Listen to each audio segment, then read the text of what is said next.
নমস্কার বন্ধুরা, আমার বৃষ্টিপর্ণা চ্যানেলে আপনাদের স্বাগত। আজ আমি চলে এসেছি খুব সুন্দর একটা রেসিপি, কলমি শাক পোস্তর একটা রেসিপি নিয়ে। চলুন তাহলে রেসিপিটি দেখে নেওয়া যাক। এই কলমি শাক পোস্ত আমি কিভাবে বানাই।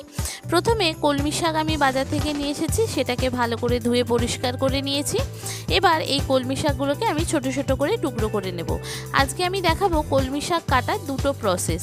একটা নর্মালভাবে যেটা আমাদের মা ঠাকুমারা কেটে এসেছে, এইভাবে ভালো করে ধুয়ে পোকা পাতা বেছে কেটে ধুয়ে পরিষ্কার করে, যেমন বঁটি দিয়ে বা ছুরি দিয়ে যে কোনো দিয়ে কেটেছে সেইভাবে। আরেকটা আমি অন্য প্রসেস দেখাবো। এইভাবে মুখটা বাদ দিয়ে, আমরা তো এইভাবে মাকে ছোটোবেলা থেকে দেখে এসেছি, মা ঠাকুমা কাকিমাকে এইভাবে ছোট ছোট করে কাটতে, এইভাবেও কাটতে পারেন। আর এখন আরেকটা প্রসেস আমি দেখাবো, এইটা একবার দেখে নিন। দেখে কত সুন্দর, কত কম টাইমে এইভাবে আপনারা কলমি শাকটা কেটে ফেলতে পারেন। দেখুন, এইভাবে তো ছোট থেকে দেখে এসেছেন।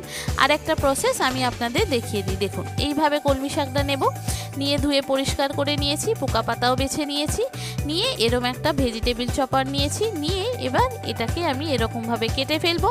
ব্যাস, দেখুন কত মিহি করে হয়ে গেল। দেখেছেন কত সুন্দর মিহি করে হয়ে গেল, হাতে কালো দাগও হবে না, কিচ্ছু না। এইভাবেও আপনারা কলমি শাকগুলোকে কেটে ফেলতে পারেন। যে সমস্ত বন্ধুরা আমার ভিডিওটি দেখছেন অথচ আমার চ্যানেল বৃষ্টিপর্ণাকে সাবস্ক্রাইব ও ফলো করেননি, তাদেরকে অনুরোধ করব আমার চ্যানেলকে সাবস্ক্রাইব ও ফলো করে দেওয়ার জন্য। আর পাশের বেল আইকনটি অবশ্যই অন করে দেবেন, তাহলে যখনই আমি নতুন ভিডিও আপলোড করব আপনাদের কাছে নোটিফিকেশান চলে আসবে ভিডিও আপলোডের। কেমন হলো রেসিপিটা অবশ্যই কমেন্ট করে জানাবেন, ভালো লাগলে একটা লাইক ও শেয়ার করে দেবেন। এবার দেখুন, কাটা তো দুটো প্রসেস আমি দেখালাম। এবার কড়াইতে তেল গরম করলাম, করে আমি একটু জিরে ফোড়ন দেব। এটা আমার মেয়ের জন্য তৈরি করছি বলে আমি এখানে কাঁচা শুকনো লঙ্কা বা কোনো কিছু ফোড়ন দিলাম না, শুধু জিরে ফোড়ন দিলাম। এখানে আপনারা জিরের সঙ্গে শুকনো লঙ্কাও ফোড়ন দিতে পারেন। এবার এখানে যতটা পরিমাণ শাক কেটেছি তার থেকে সেই পরিমাণ মতো আমি একটু পেঁয়াজটা বেশি করেই দেব। আর দেব নুন আর হলুদ। পেঁয়াজটা একটু ভালো করে হয়ে গেলে নুন হলুদটা যতটা আপনার নুন দিতে লাগবে সেই পরিমাণ আপনাকে নুন হলুদটা আগেই দিয়ে দিতে হবে। দিয়ে দিলে কি হয়, শাকটা ভালো করে ভাজা হয়। এবার শাকটা দিয়ে দিলাম, দিয়ে এবার এটাকে ভালো করে একটু নেড়ে ঢাকা দিয়ে দেব। যে শাকের ভাপ থেকে যে জলটা বেরোবে সেই জলেতেই এইটা সিদ্ধ হয়ে যাবে। এবার দেখুন, ভাপের জলেতেই একদম কমে গেছে, এটা সিদ্ধও হয়ে গেছে। এবার এটাকে একটু ভালো করে নেড়ে নেড়ে ভেজে ফেলার অপেক্ষায়।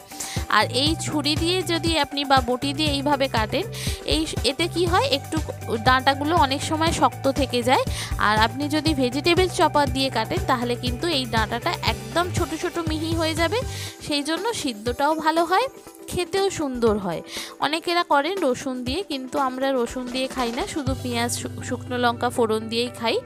খুব সুন্দর খেতে হয়, এত সুন্দর খেতে হয়। আর এই সারা গরমকাল দেখবেন এইরকম কলমি শাক বাজারে প্রচুর পাওয়া যায়।